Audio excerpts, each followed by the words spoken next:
Freilich Chanukah, it's called Heilige Talmidim. Should be zoichet that the or of the Chanukah licht should brighten up your lives, and be zoichet to connect as well to the or shel Torah ki ner mitzvah v'Torah or.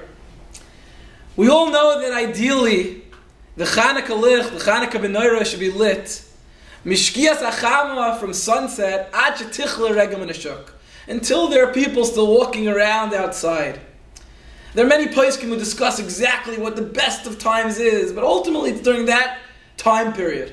And that time period we refer to as well as Bein Hashmashos, as twilight. That time period in between day and night, when we're maneuvering from light to darkness. Why during that time specifically? Why is that the best time to light the Chanukah menorah? There's a Gemara Menachos of Tzadi Tesima base. Towards the bottom of the daf, Shol ben Dama ben Achaisa Shol Bishmal.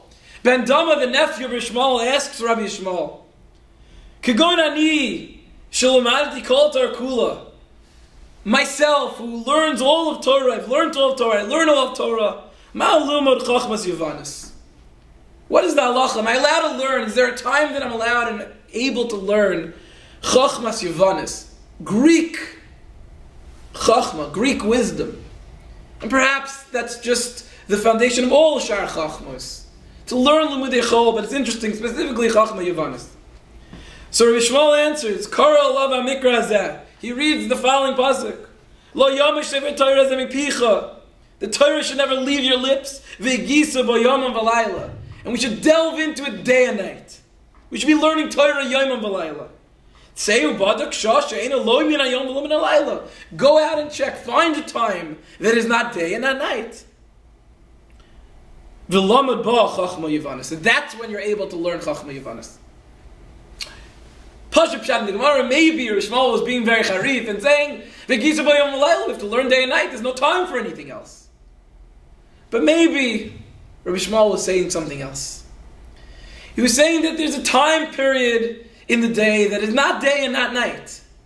That's called Bein Hashmashos. That time period of twilight, day has been leaving, night is still coming, we're not there yet, it's gray. That's not V'gisa B'Yom V'Layla. V'gisa B'Yom V'Layla means day we have to be learning Torah, night we have to be learning Torah. But there's still that time in between. That's when we have the ability to be involved in Shar Chachmos, to be involved in Limudei Chol, to be involved in other endeavors that we need to be involved in, that we have responsibilities that we need to take care of during that Zman. That's the Zman that's not day and not night. It's not, doesn't fall into the category of V'gisa B'Yom V'Layla. The Bnei Yissaschar says, that's why specifically during that Zman are we lighting the menorah, lighting the licht of the Chanukah. Because the light of the menorah is ki ner mitzvah v'Torah or. And we want, to the best of our ability, that Torah and mitzvahs should be the foundation of everything in our life. And even during that time period, that represents when we're allowed to be involved in Limudei Chol, allowed to be involved in other endeavors, in business, in family life, in college, and whatever it might be, even that is the foundation of Torah. I'm doing it to get closer to God somehow. I'm doing it so that I could learn Torah. I'm doing it so I could send my kids to yeshiva. I'm doing it to build a closer kesher to Ribono Shalom. Be mekadesh every area of my life. So that's why we light menorah specifically during that time. The Yevanim were metame kol hashmanim shal ha'heichel. They were metame all the oil of the heichel. Why the heichel specifically? The heichel was kodesh, was the holy place in the Beis Hamikdash.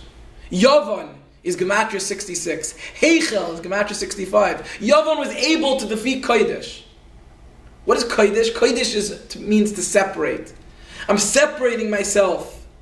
I'm abstaining from the physical completely. Yavan was able to convince the Jews out of that and say, enjoy this world, enjoy the life, the pleasures of this world, the chachma of this world.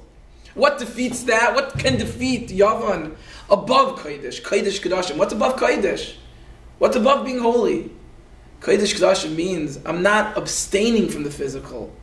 I'm elevating everything in my life to serve the Ribono Shalom. I'm learning that yes, I can be involved in other endeavors, in Limudei Chol, in business, in sports, and whatever it might be. But connecting it somehow to Ribono Shalom with the foundation of HaKadosh Baruch Hu in my life. That's the avodah of Chanukah. That's why we light specifically during that time. There's a story in the Gemara of a big tzaddik, and all the Talmidim are following him. He says, I'm going to do a great mitzvah. I'm going to do a big mitzvah. They want to see what's the mitzvah. and he goes to a bathhouse, and he takes a shower, and he washes himself, and he goes right back to the Beis Medrash. And one of the Talmidim said, Rabbi, what was the big mitzvah? We thought you were going to go to Almana to help some widow, to help someone in a major way, to teach some special Torah. To the bathhouse. He says, I felt a little dirty. I needed to take a shower. I needed to bathe myself in order that I could prepare so I could learn Torah on a higher level, so I could be clean, so I could serve the Rebbeinu Shalom properly. That's a great mitzvah. That's taking something that's whole and elevating B'Kedusha. That's what Chanukah is. Chanukah is not Yontiv. There's no 39 malachas. I'm involved in my everyday endeavors. But I learned that yes, we should be V'gisa bo yom v'layla, learning Torah and davening as much as we can. But everything else in my life should also be elevated to the Rebbeinu Shalom, to Mekadesh Echol. That's how we defeat Yavan. That's how we live a life of Torah, a life of mitzvos. That's how V'gisa bo yom v'layla is not just for that time that we're learning, but even during the time that we're away, during that Bein HaShmashos, I'm elevating everything in my life. HaKadosh Baruch Hu, have a Freilin and Chanukah full of or, ki ner mitzvah v'torah or.